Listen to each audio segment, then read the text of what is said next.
Before I get into this video, I'd like to mention that you should not try to harass anyone mentioned in this video, because that's not really the point of this video. The point is not to make fun of any of the people I'm going to mention in this video, but it's more of how and why 50-year time lapses are incredibly unrealistic. And with that being said, for years, people in the stats community have been making time lapses. 24 hours, 50 hours, 7 days. But people thought, why not make it last for months? Years even. And some people were able to do so. The current record for the longest time lapse in the stats community lasted for 3 years. And it's even still going to this day, which is honestly the craziest part. But many thought, could we make longer time lapses? Could a time lapse run for 5, 10, maybe even 50 years? And by many, I mean one man. His name is Viper Stats. 20-year time, 40-year time, 50-year time, 40-year time lap.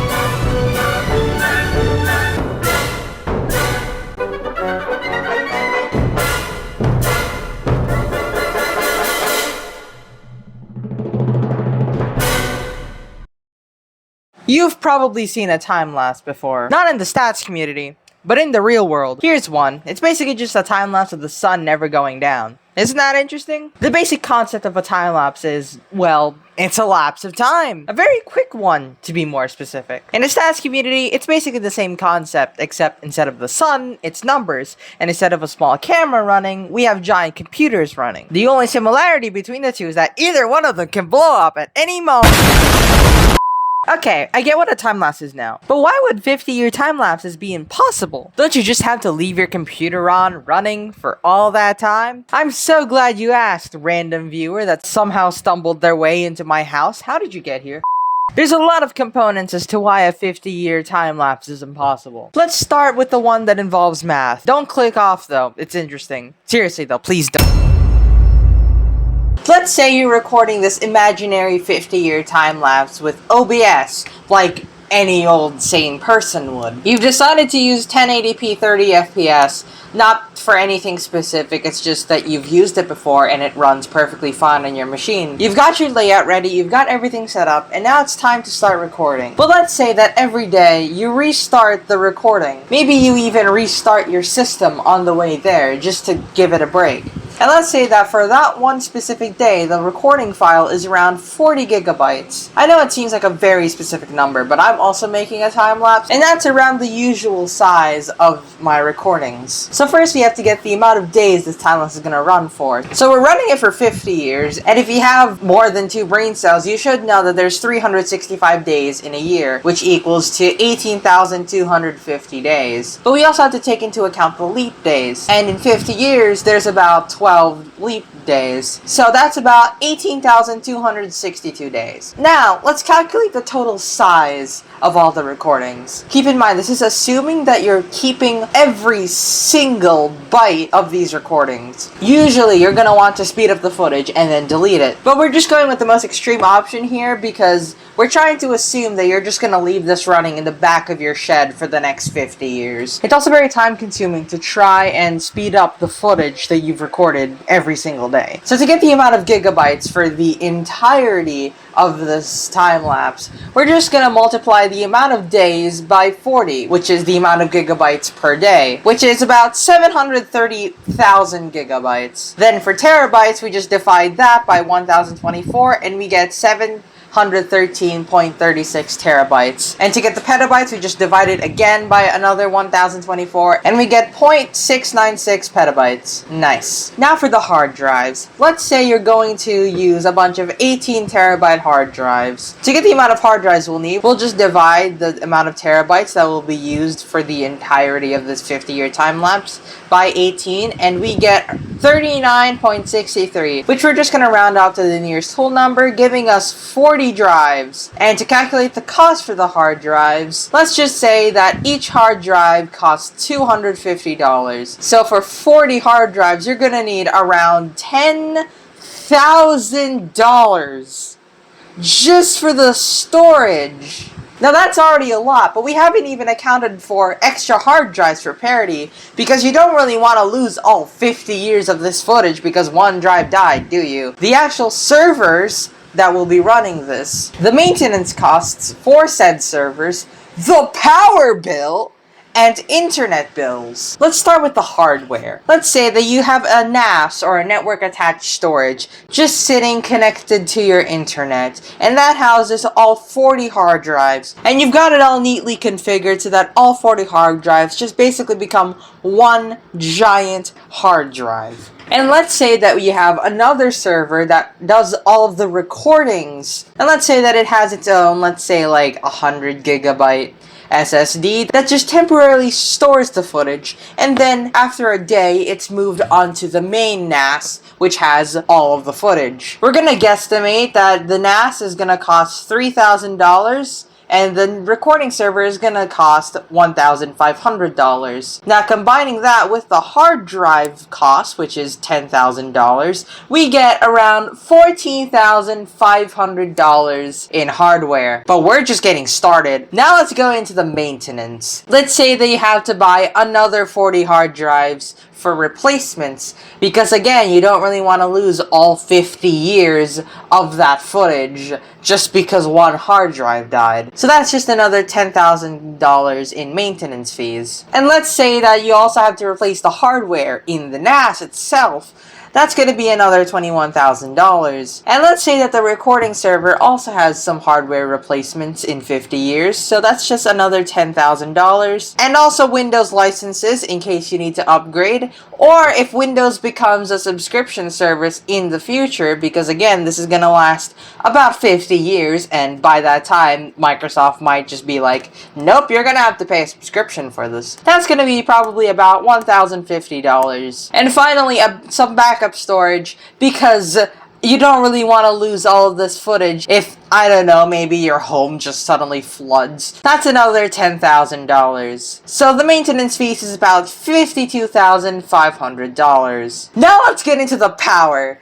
This is where the math really gets complicated. Let's start with the hard drives over here. Let's just guesstimate that for each hard drive, it's going to be running at about 8 watts, because it's going to be spinning basically 24 hours a day, 7 days a week, right? That's about 320 watts. And the NAS will consume 100 watts, and the recording server will consume 150. To get just the regular power consumption, we'll just add all of this together, which is around 570 watts, and we're going to divide that by 1,000 to convert it into kilowatts, which is around 0.57. Now we're going to calculate the amount of hours there is in the entirety of this 50-year time lapse, which is about 440,000 hours. And to get the total power consumption, we're just going to multiply the 0.57 from earlier, multiply that by 440,000 to get around 250,000 kilowatt hours. Now let's just guesstimate that each kilowatt hour costs about 15 cents.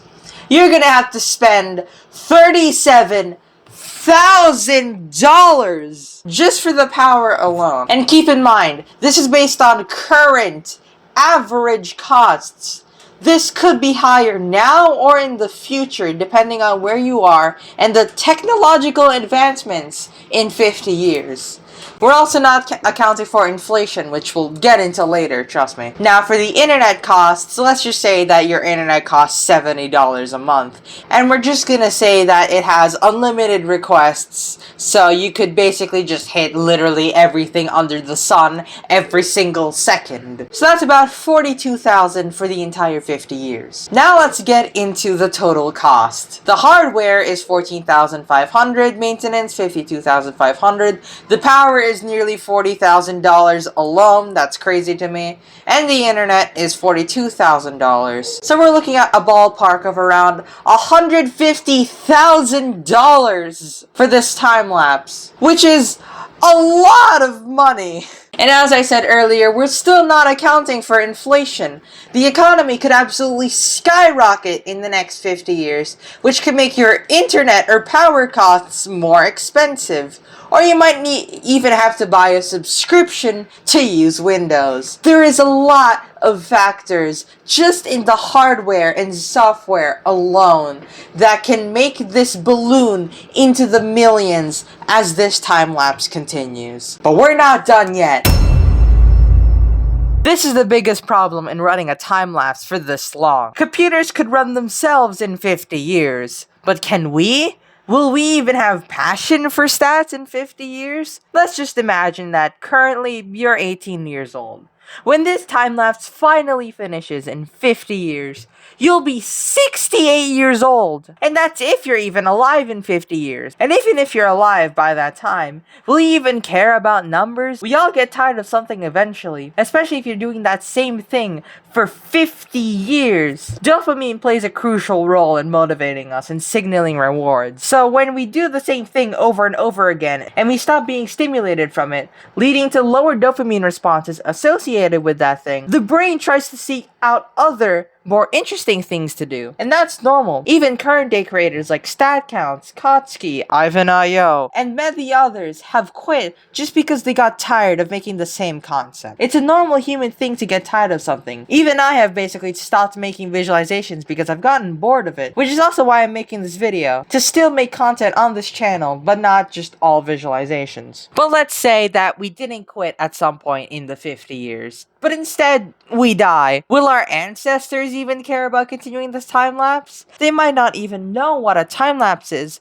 what ours is about, who the people are on it, and why you wanted it to keep going for 50 years so badly. Sure, you can tell them about it before you die, but will they continue it? Will their children continue it? Speaking of your children's children, let's say we go for 200 years instead. Giant leap, I know, but just hear me out. In 200 years, you'll be dead, and your children will be dead. By then, nobody will care about the stats community. It'll either just be a memory to the family members of the community left alive, or it'll be buried deep in a tiny section on Wikipedia. And because of how the stats community works, we also have to take into account the growth and current status of the person we're making a time-lapse of. Let's say we're making a time-lapse about Mr. Beast. As of writing this script, Mr. Beast is currently 27 years old. In 50 years, he'll be 77 years old. He might not even be doing YouTube by that point. He might have retired years ago. That's even keeping in mind that the Earth as we know it will exist in 50 years.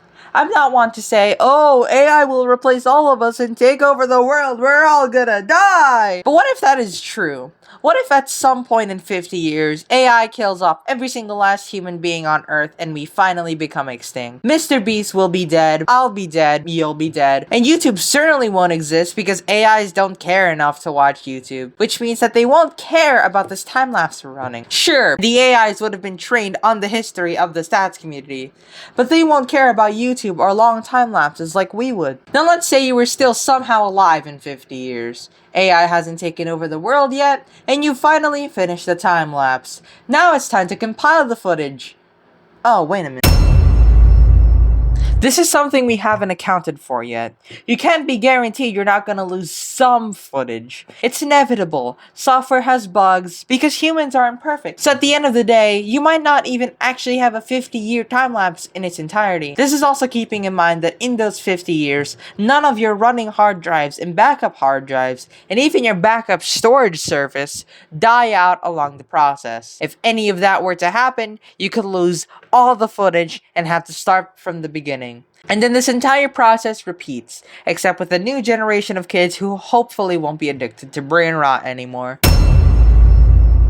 In conclusion, 50-year time lapses could be possible under the most perfect, immortal circumstances. But sadly, we don't have those circumstances. By the time this time lapse finishes, either you will be dead, YouTube will not exist, or Earth as we know it will not exist. And even then, you'd probably need to be a millionaire to keep a time-lapse like this running with all the bills needed. Hopefully this video has discouraged you from aiming for such an impossible task. Oh, what's that? You're still gonna try no matter what? Well, I guess it was worth a shot. Hey, by the way, if you enjoy these incredibly nerdy videos, make sure to leave a like and tell me down in the comments. I actually really enjoyed making this video, so if you want me to make more, just let me know.